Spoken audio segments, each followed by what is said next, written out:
ca thách thức khác mà mình có thể áp dụng những cái quy tắc đó. Thì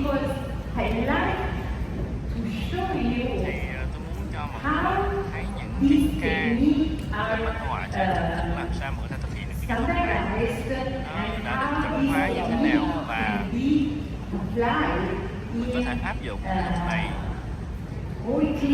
trong rất là nhiều những trường hợp lâm sàng khác nhau. Phổ quát hôm nay mình đã hiểu được những cái nền tảng sinh học sau kỹ thuật đó. Thì thiết kế và phân tích vàng đã cải thiện hơn những cái môn cái đường quyền của em mà thuận lợi hơn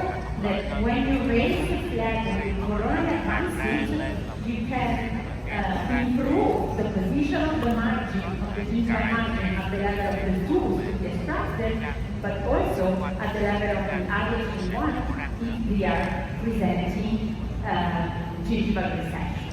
And then the same concept, guided implant placement, provisional restoration that was already performed thanks to the previous clarification, that will be intrasurgically realigned by the orthodontist, and then connective tissue placed like we saw before to compensate for the lack of the root, not only the vital aspect, but also at the level of the future periimplant papilla.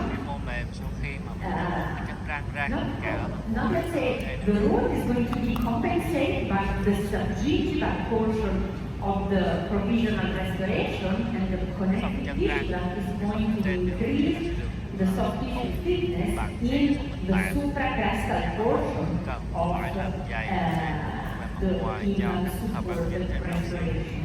So exactly the same rule and the same concept we saw before. So you see the position, the ideal position of the connective tissue graft, which is going to be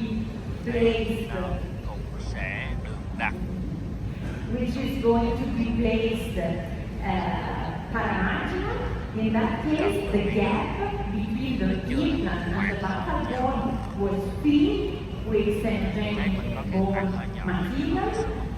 In the previous case, it wasn't because it depends on the dimension of the gap. If the gap is bigger than 1.5 millimeters, we fill the gap, but this is done just to improve the stability of the blood clot, not because we don't trust in the formation of bone in this area. The gap is bigger in order to improve the stability of the blood clot. We have some biomaterial. And then also in this case you can see the healing, and I like these pictures that show you what I mean with the supracrestal portion of the soft tissue. This is the portion of the implant supported restoration that belongs to the soft tissue.